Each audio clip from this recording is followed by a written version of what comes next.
All right, let's skip the tutorial buzzwords today and get straight to the combat simulation. We're looking at a dragon defined entirely by stealth and some incredibly frustrating defensive mechanics. This is Tairax, the Moonlit Stalker. She's an epic, purple-tier dragon, and in a meta that is currently just dominated by raw, unadulterated damage output, Tairax represents a theoretical brick wall. But as you're going to see, theory and tactical reality are two very different things on the battlefield. 10 stars. That massive threshold right there represents her true defensive ceiling. If you really want to unlock Tairax's full power, it requires heavy, sustained resource investment. If you're familiar with those Gilgalad-style evasion mechanics from other kingdom builders, you already know that Evade is arguably one of the strongest defensive abilities in the entire game.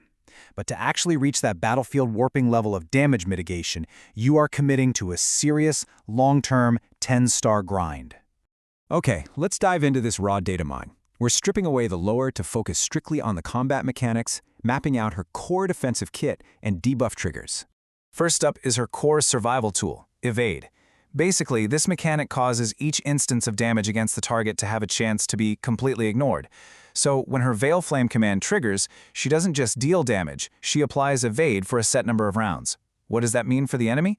Well, every time their Vanguard tries to land a massive physical or tactical strike, Veil Flame gives Tairax a percentage chance to simply step into the shadows and take absolutely zero damage. And when you scale that up to high-star ranks, this RNG-based survival mechanism becomes incredibly toxic for glass cannon enemy formations to deal with. But look, just surviving isn't enough, right? You have to actually shut the enemy down. Enter her debuff, Stagger. If we track the specific activation windows, which are rounds 2, 4, 7, and 9, Stagger completely prevents the target from using attack modifier commands or launching basic attacks on their turn. Crucially, the data mine reveals that this actually prioritizes physical damage dealers. In theory, this is designed to completely silence those dragons that rely on basic attacks to trigger devastating follow-up damage. If you manage to land this on the exact right target on round 2, you are completely stalling out their entire momentum. Let's look at how this builds into her overall stalling tactic by checking out her Burning Ward habit.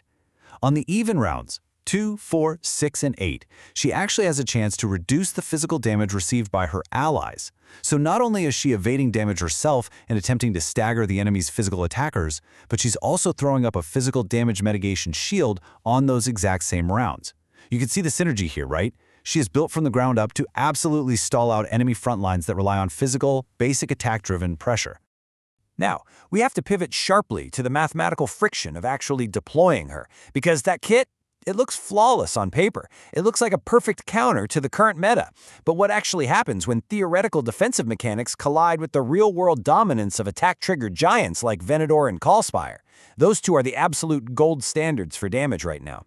A lot of players reviewed Tairax's kit and immediately hoped she was going to be the ultimate Venador and Callspire shutdown, but the tactical combat logs are telling us a very different story.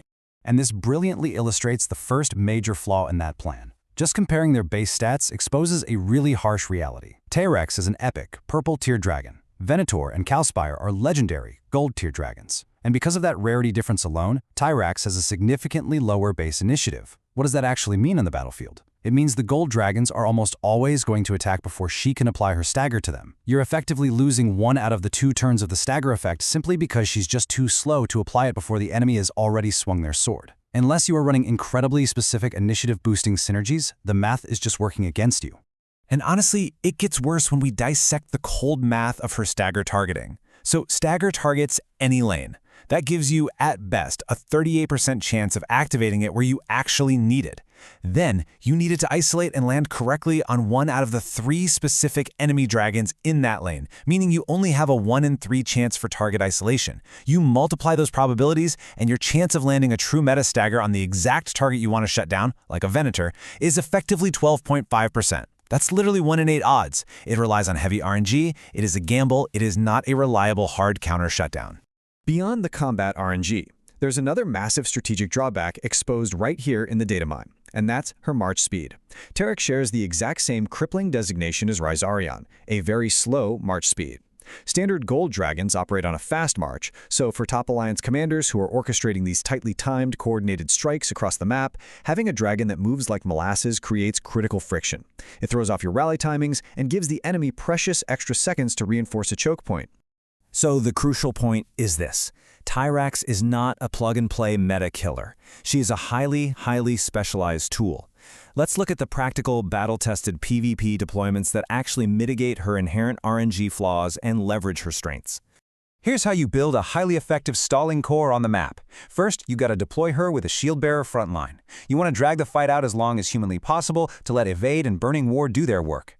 Second, pair her with Malachite. Malachite provides incredible tactical sustain and healing. That's going to keep your troops alive through the early rounds, while Tairax mitigates the incoming physical spikes. Finally, for your damage dealer, you synergize this whole stalling core with a 6-star or higher Calspire. Calspire provides the massive tactical damage you actually need to finish the fight once Tairax and Malachite have exhausted the enemy's initial burst. Which brings us to the ultimate strategic reality. Is the Moonlit Stalker actually worth your alliance's march speed and heavy resource investment? You really have to weigh her massive 10-star evasion potential against those RNG targeting flaws and her painfully slow map speed. She's not going to magically solve your Venator problems on day one, but if you put her in a highly optimized core, she will absolutely infuriate your enemies. The combat data is in your hands now. Are you ready to gamble your resources on the shadows?